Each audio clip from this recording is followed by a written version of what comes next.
So a great deal of the talk over the past few weeks surrounding the New York baseball teams was would either the Mets or the Yankees land Japanese star pitcher Yoshinobu Yamamoto? Well, neither team landed him, as Yamamoto reportedly signed with the Dodgers. So let's talk about what's next for both the Mets and the Yanks. We're going to do it with one of the co-hosts of the Yanks Morning Brew, that is Hector Beauchamp, and the host of the Subway to Shea podcast, Anthony Rivera. Both join me now. Guys, how are you doing? Oh man, I haven't stopped crying.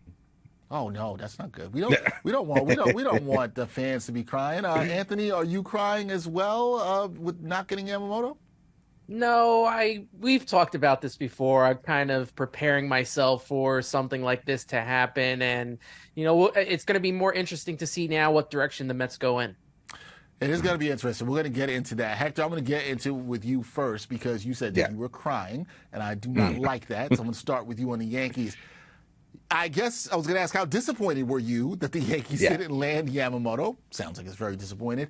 And that the Yanks still need another starting pitcher for their rotation, Hector. So where do you think they should turn to decide who fills the last rotation spot in terms of starters?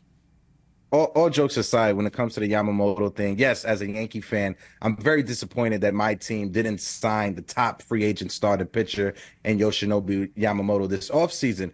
But at the same time, I'm not disappointed in our front office and our leadership when it comes to Brian Cashman and Hal Steinbrenner. They did everything they can to try to sway this guy to make him want to sign with the Yankees and want to be in the Bronx. But at the end of the day, he wanted to pitch alongside his countryman, and he wanted to be with the Dodgers. If you're Yoshinobu Yamamoto, who just signed a historic contract, if you're out in LA, it's a lot easier for you to navigate going back and forth from Japan to California than it is from Japan over to New York City. It's about a 6 to 8 hour difference in the flight. But now it's time for the Yankees to put on their thinking caps and try to pivot. What's plan B? And for me, the plan B, you got to call up the Brewers. You got to try to do whatever you can to try to trade for Corbin Burns. I know Blake Snell is out on the market. Former Yankee lefty Montgomery is out on the market as well. But I'm not sure if you're the Yankees and if you sign one of those free agents, you want to go into a season with 3 left-handed pitchers in your starting rotation.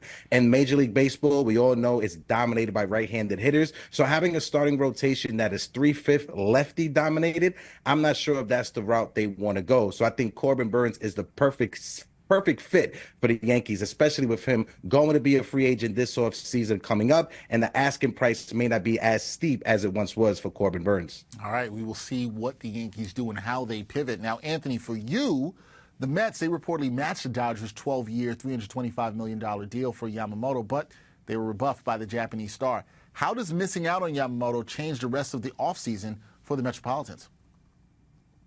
I don't know how much it really changes what they are going to do. They've been pretty prudent and they've been pretty honest with how they would handle this situation, whether it was coming from Billy Epler before he left. You got David Stearns when he was talking at the GM meetings and the winter meetings, and what Steve Cohen has said throughout his tenure here. I think that the Mets are not going to go after guys like Jordan Montgomery or Blake Snell. They're not going to make those risky deals and overpay for those pitchers. They may, dabble in the Lucas Giolito's and Michael Lorenzens of the world, and it's probably what the Met fans don't want to hear, but it's most likely the reality of what we're going to see. We've seen Will Salmon, who's going to come on my podcast later today, and he's talked about the Mets and how they're going to pivot. And it might not be the way that Met fans want to see it right now, but it might be the move that they need to make this team a sustainable winner in the future. The Mets aren't ready right now. And even if they would have signed Yamamoto, they would not have been close to a winning team. And that's what he wanted to be on. He wanted to be on a winning team. He gets to do that in Los Angeles. He gets to play closer to home. And he was not going to get that coming here to the Mets. And Steve Cohen did all that he could, and that's all we could ask for. He gave him the most money he could and the most years possible, and they wined him, they dined him, and it just wasn't going to be. So for the Mets, I don't know what the future holds for them, but hopefully we see more sustainable winning as the future moves forward.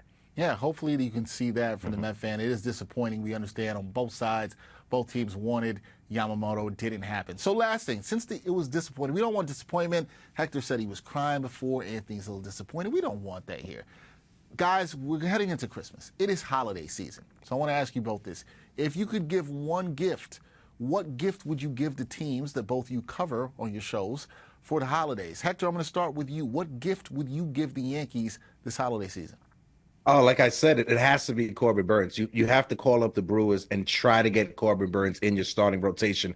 Like I said, he's represented by Scott Boras. He's already let it be known that he's not signing a contract extension like Tyler Glasnow did with the Dodgers. So the asking price may not be as steep as it once was for Corbin Burns, who was a three-time All-Star, former Cy Young winner as well. You get him, put him in the starting rotation behind Garrett Cole, take some pressure off of Carlos Rodon. You got a nice 1-2-3 punch when it comes to Garrett Cole, Burns, and Carlos Rodon in that rotation. Yeah, that seems like it would be a pretty nice gift for the Yankees right there. Anthony, what about you? Are you going with a player in terms of a gift for the Mets, or are you going with something else?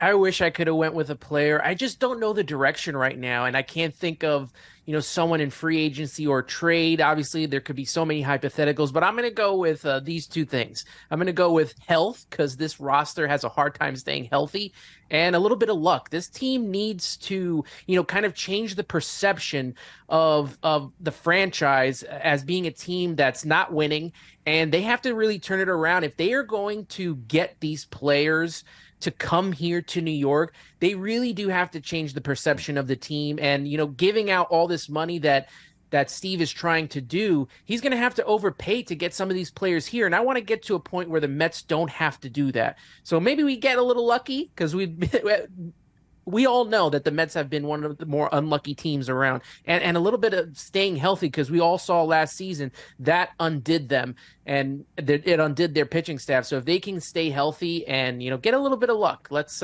sprinkle that around the Mets this holiday season. Yeah, I think Mets fans would take that. A little bit of health, a little bit of luck. Yeah. I think Yankee fans would like Corbin Burns. I don't think those are bad gifts by either of you guys. See what we did here? A little disappointing at the beginning that the Mets and Yankees did not get Yamamoto, but we're giving people some holiday hope. How about that? Giving people some holiday hope. That is Hector Beauchamp, co-host of Yankees Morning Brew. He does such a fantastic job covering the Yankees and creating content around there. And also Anthony Rivera, the host of the Subway to Shea podcast on the Mets, two of the best baseball content creators in New York. Go check out their work. Guys, thank you for joining me. This was a fantastic conversation. Nobody's crying. We all left with some hope. And happy holidays to you both. Happy holidays to you guys. Dexter.